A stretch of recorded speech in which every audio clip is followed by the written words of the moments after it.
Pues, a ver, primero todo cambio de paradigma abre un periodo de transición, donde lo viejo no acaba de irse y lo nuevo no termina de llegar.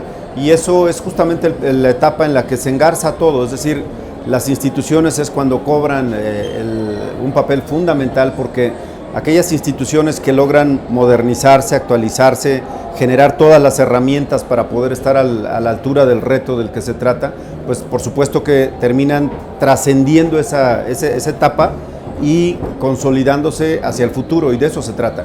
Yo creo que lo que está haciendo la Secretaría de Movilidad en el Estado de México es justamente adaptándose a esas condiciones para poder llevar y liderar el proceso de transformación en el que nos encontramos en nuestra entidad.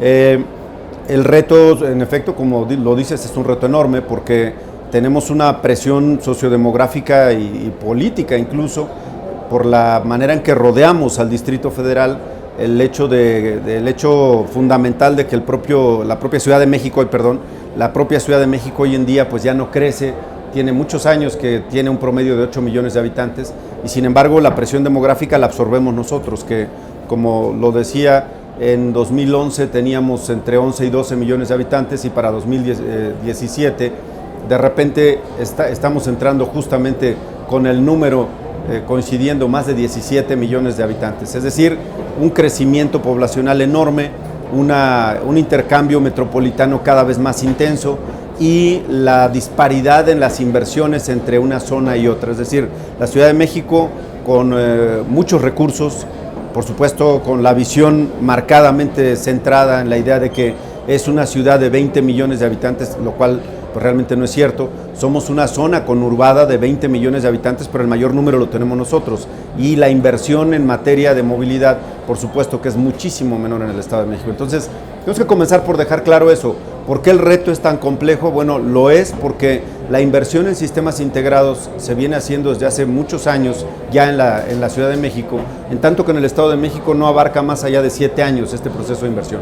Entonces, cuando hablamos de sistemas integrados, pues hablamos del tema del metro, los trenes, el interurbano, el suburbano, los sistemas articulados de buses, etcétera, etcétera.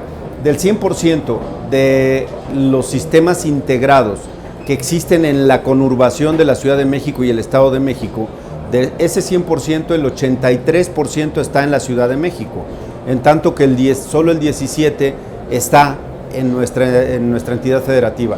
Pero el problema no es ese.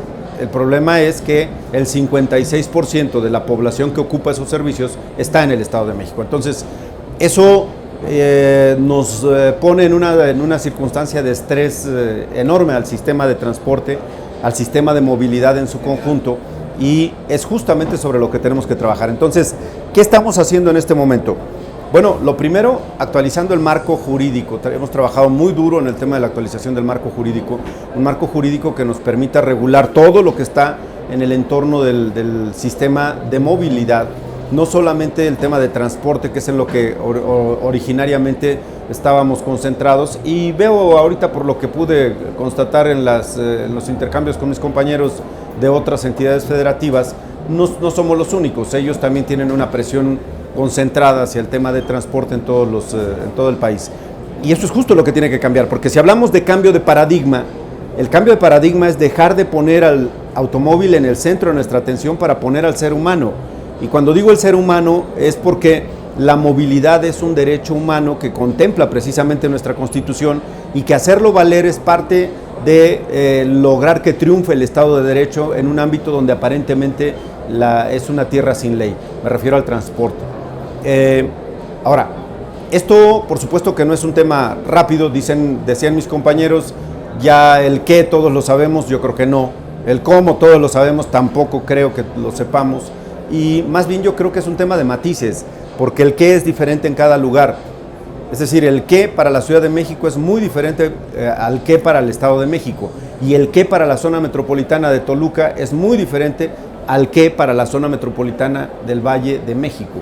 Es decir, tenemos que ser muy claros. El tema es, tenemos que saber diferenciar una suerte de cuencas de servicios o cuencas de fenómenos para poder hablar realmente de esta especie de zonas de conurbación, que es como realmente se tiene que atender esto. Ahora, La solución, sin duda, la vamos a seguir buscando siempre, porque este es un fenómeno que no termina solamente porque digamos ya cambiamos el paradigma, ya vemos las cosas de otra manera y ahora ya sabemos cómo hacerlo. No, ahora falta cómo hacemos que al cambiar de paradigma prevalezca precisamente la parte material y operativa de ese enfoque, es decir, que se convierta en políticas públicas que implican asignación de recursos, por un lado, definición de objetivos, estrategias, etcétera, y hacia dónde se va a canalizar el esfuerzo de todos. Esa es la parte en la que tenemos que trabajar muy duro, porque, por ejemplo, no piensan lo mismo los transportistas del Valle de Toluca que los transportistas del Valle de México. Son visiones completamente distintas y, además, la manera en que nos relacionamos con ellos desde hace muchos años no genera precisamente las condiciones para que podamos hablar de un consenso inmediato que permita llevar a cabo lo que debe ser la política pública de movilidad y consolidar realmente la razón por la que se instrumenta esta política. Lo que queremos es dejar bien claro algo.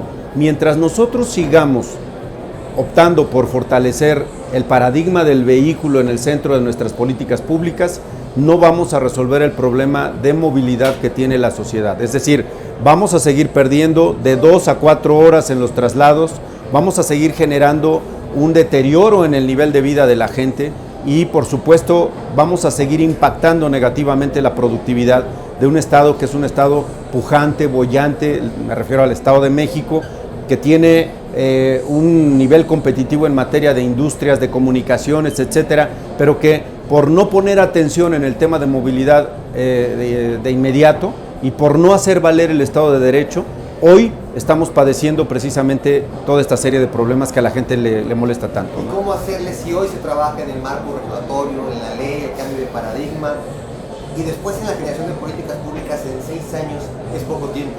¿Cómo se le hace para blindar un poco de pronto que otros gobiernos que lleguen sí retomen, digamos, la movilidad como el derecho humano que se necesita en el Estado de México? Mira, llevamos solo 6 meses en este gobierno, el gobierno que encabeza el licenciado Alfredo del Mazo. Ya son 6 años que faltan y... No, pero ahí te va. Lo que quiero decirte es que llevamos 6 meses y tenemos mucha prisa. Lo primero que estamos haciendo es plantearnos metas que tengan sentido. Es decir, en este lapso hicimos un diagnóstico serio, profesional, con todos los elementos. Nos allegamos de la información y del asesoramiento que a nivel nacional, estatal y global existe para poder tener claridad de dónde estamos, hacia dónde vamos. Y precisamente el punto central es el diagnóstico. Es un diagnóstico nada halagüeño, es un diagnóstico que te dice que tenemos una sobreoferta de servicio, que tenemos impera la irregularidad, impera la ilegalidad en la prestación del servicio público de transporte. Se constata lo que yo le llamaría una actitud omisiva por parte de la autoridad durante muchos años, dejar hacer, dejar pasar, no meterse, una confusión radical en el tema de cómo operar el modelo de transporte a partir de los liderazgos de transportistas, y esto vinculado directamente a lo que le llaman liderazgos políticos y esta supuesta rentabilidad política que los transportistas tienen. Yo la verdad es que creo que debe dejarse bien claro que los conceptos de política no deben estar prevaleciendo sobre los temas técnicos que deben realmente regir el mundo del transporte y de la movilidad en su conjunto, porque al final del día no es preguntándole a alguien que está en campaña o que busca el reconocimiento popular para ganar un puesto de elección popular quien va a determinarnos cómo hacerle con el transporte. Eso se hace con estudios origen-destino, se hace con definiciones técnicas, con ingeniería de transporte. Lo digo yo, que soy diputado con licencia, que he pedido el voto popular y que me queda claro de qué se trata esto, pero que también tengo muy claro que las políticas públicas tienen que estar sustentadas sobre la base de información la máxima que se pueda, para que la decisión que tomemos, si bien es cierto, siempre va a afectar a alguien, que sean los menos los afectados y los más los beneficiados. Ahora, yo creo que en el centro de este enfoque de movilidad está siempre el ciudadano, y todo lo que hagamos tiene que ser con la ley en la mano, es decir, siempre en el marco del Estado de Derecho y con el corazón, si queremos verlo así, con el corazón puesto en la gente. Es decir, tenemos que hacer todo lo que vamos a hacer para que a la gente le vaya bien, para que la gente pueda realmente alcanzar sus objetivos. Su objetivo es ir de su casa a su trabajo, de su casa a la escuela, de su casa a lugares donde se recrea, etcétera, etcétera. Que la gente logre sus objetivos tiene que ver con todo el modelo social y con que el propio estado de bienestar en el que nos encontramos sea el mejor posible. En este cambio, aunque no forma parte, o más bien no es toda la movilidad, el tema del transporte público es un eje central de la movilidad. Es solo el arranque. Solo el arranque, sin embargo, la relación con el transportista debe ser compleja, me lo acabas de platicar. ¿Cómo percibe al transportista hoy en día? ¿Con qué caras están recibiendo el cambio y el cambio que usted pretende hacer en el Estado? Mira, siempre hay modos de hacer las cosas que se acentúan dependiendo de las coyunturas en las que nos encontremos. Ahorita pues estamos pasando por una coyuntura política y todo lo que hagamos en materia de transporte pareciera ser una razón para estar hipersensibles. Pero la realidad de las cosas es que estamos haciendo un enorme esfuerzo, primero para que los transportistas se regularicen. Este proceso de regularizarse tiene que ver con lograr que los 168,000 concesionarios que tenemos se encuentren en un nivel adecuado de normatividad, que cumplan con los requisitos que tienen que cumplir, que hagan lo que deben hacer en esa materia, para que la tramitología no sea la razón por la que estemos todo el tiempo discutiendo, sino que simplemente sea lo que es un medio para alcanzar un fin. El fin es que ellos tengan sistemas, tengan sus vehículos en orden, que tengan un medio de trabajo adecuado, pero que además su medio de trabajo valga. Hoy en día, en el nivel de irregularidad y de ilegalidad en el que se encuentra el sistema, la realidad de las cosas es que los concesionarios han visto demeritado el valor de sus concesiones. Si bien es cierto, no son dueños de las concesiones, son posesionarios de las concesiones son del Estado, pero esas concesiones tienen un valor de mercado y basta comparar esto con casos externos. Uso mucho con los transportistas el caso de Madrid. En Madrid una concesión para el servicio público de transporte cuesta, estamos hablando de taxi, cuesta 40,000 euros y en cuanto la persona recibe esa concesión, en el mercado vale 140,000 euros, es decir, se revaloriza de inmediato y forma parte de un mercado que es funcional, que tiene sentido porque es rentable, porque está cuidado, porque está normado por el gobierno y porque todos forman parte de algo que es sistémico, es decir, todos son elementos que forman parte de un sistema que tiene un objetivo muy concreto: darle un buen servicio al usuario para que el usuario llegue a su destino siempre que lo desee, es decir, que se cumplan los deseos de viaje. Eso es lo que no está sucediendo ahorita. En el Estado de México tenemos que lograr que las concesiones de los transportistas valgan, que las concesiones de los transportistas se vuelvan a convertir en un patrimonio para la gente y que sea patrimonio de las familias, pero que además sea el medio para que ellos puedan cuidar su empleo. Es decir, yo lo dije hace rato, la única manera de resolver los problemas de la gente y generar bienestar es el empleo, pero no es el Estado el que tiene que estar creando siempre los empleos. A veces se puede, la mayor parte de las veces no. No es por vía de los subsidios que se crean empleos, se crea el empleo con la aportación productiva del sector privado, de los empresarios. Así es como tenemos que ver al transportista, como un empresario que emprende y que al emprender arriesga, y que para arriesgar calcula, y para calcular tiene que estudiar su mercado, saber qué tiene que hacer, en dónde arriesga, dónde no. Eso es lo que no está sucediendo ahorita. En este momento todo está sujeto a presiones políticas, a liderazgos perversos, a condiciones además perversas en el propio sistema. Los elementos para la regularidad son todos negativos y perversos en este momento, porque lo que se fomenta es la irregularidad y es justo lo que estamos haciendo. Parando en seco este proceso para comenzar un nuevo proceso virtuoso de regularidad, ordenamiento y revalorización de todo el sistema. ¿En beneficio de quién? No de la autoridad. La autoridad tiene que asumir su papel. Lo decían ahorita en el panel, yo ya no lo quise repetir, pero por lo menos 3 personas que me antecedieron en el uso de la palabra lo dijeron.